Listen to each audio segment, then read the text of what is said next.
ഇന്ന് ഞാൻ എൻ്റെ ഡ്രാഫ്റ്റിൽ കിടന്നൊരു വീഡിയോ അപ്ലോഡ് ചെയ്യാം. ഈ വീഡിയോ അപ്ലോഡ് ചെയ്യാൻ കാരണമുണ്ട്.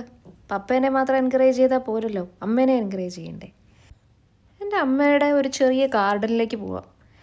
ചിലപ്പം ഇതിലും ഭംഗിയുള്ള ഗാർഡനൊക്കെ വേറെ വീട്ടിലുണ്ടാവും. പക്ഷേ ഈ ഗാർഡനൊരു പ്രത്യേകതയുണ്ട്. അമ്മ തന്നെ ഉണ്ടാക്കിയ പൂച്ചട്ടികൾ, അതിനകത്ത് ചെറിയ ചെറിയ പൂച്ചെടികളൊക്കെ വെച്ച് ആളുടേതായ രീതിയിൽ ഭംഗിയാക്കി എടുത്തിരിക്കുകയാണത്. ഇതിനൊക്കെ ഒരു ക്ഷമ എന്ന് പറയുന്ന സാധനം വേണേ. ആ ക്ഷമയ്ക്കാണ് ഞാൻ അമ്മയ്ക്ക് ഹാറ്റ്സ് ഓഫ് കൊടുക്കുന്നത്.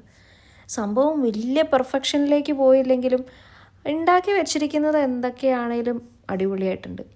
മുട്ട ട്രേ വെച്ചും ബലൂൺ വെച്ചിട്ടും അതുപോലെ മറ്റ് പല ഷേപ്പുകളിൽ പോട്ടുകൾ ഉണ്ടാക്കി അതിനകത്ത് ചെടികൾ വെച്ചാണ് ഗാർഡൻ്റെ ഒരു സൈഡ് ഇരിക്കുന്നത്. ബാക്കിയുള്ളതിലടുത്തൊന്നും ഒരുപാട് പൂക്കളൊന്നുമില്ല.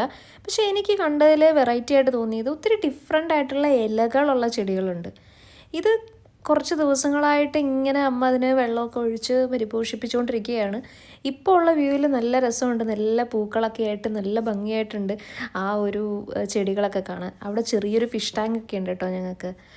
ഇത് പല പല ചെടികൾ പലയിടത്തായിട്ട് ഇങ്ങനെ അമ്മ പല പോട്ടിൽ വെച്ചിരിക്കുകയാണ്. ഇതൊന്നും അമ്മ ഉണ്ടാക്കിയ പോട്ടുകളല്ല, പക്ഷേ പലയിടത്തായിട്ട് ഡിസൈൻ ചെയ്തിരിക്കുന്നു. ഇപ്പോൾ ഇതിൻ്റെ ഈ ഗാർഡൻ ലുക്ക് പിന്നെയും മാറി കേട്ടോ. ഓരോ തവണയും ഓരോ മന്ത്ലി അവർ കുറേ ചേഞ്ചസ് വരുത്തിക്കൊണ്ടിരിക്കുകയാണ് വീട്ടിൽ. അങ്ങനെ ഈ ചെടികളുടെ പേരോ ഒന്നും എനിക്കറിയില്ല. ഞാൻ ഈ ഗാർഡനിങ്ങിലേക്ക് സൈഡിലേക്കേ പോകാത്ത ആളാണ്.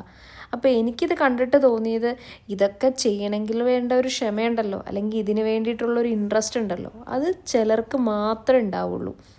അപ്പോൾ എനിക്ക് കണ്ടിട്ട് ഒത്തിരി ഭംഗിയായിട്ട് തോന്നിയ കുറച്ച് ഇലകളും ചെടികളും ഒക്കെയാണ് ഞാൻ ഇപ്പോൾ ഇതിനകത്ത് കാണിക്കുന്നത്. ഇതെല്ലാം ഇങ്ങനെ അടുക്കി വെച്ചിരിക്കുന്നു. ഇതിനു വേണ്ടി ടൈം സ്പെൻഡ് ചെയ്യുന്നു. പണ്ട് കോവിഡ് ടൈം തൊട്ട് തുടങ്ങിയ കുറച്ച് പൂച്ചട്ടി ഉണ്ടാക്കലൊക്കെയാണ് ഇത്തവണ അതിനെല്ലാം പുറത്തിറക്കിയിരിക്കുന്നത്. അപ്പോൾ ഇതെല്ലാം കണ്ടിട്ട് നിങ്ങൾക്ക് എന്ത് ഇഷ്ടപ്പെട്ടോ, അല്ലെങ്കിൽ നിങ്ങൾക്ക് എന്തെങ്കിലും അഭിപ്രായങ്ങളുണ്ടോ എന്നുള്ളതെല്ലാം കമൻറ്റ് ചെയ്യുക. നമ്മളെക്കൊണ്ട് കഴിയില്ലാത്തൊരു കാര്യം മറ്റൊരാൾ ചെയ്ത് കാണിക്കുകയാണെങ്കിൽ അത് അംഗീകരിച്ച് കൊടുത്തല്ലേ പറ്റൂ. അപ്പോൾ നാളെ മറ്റൊരു വീഡിയോ കാണാം കേട്ടോ.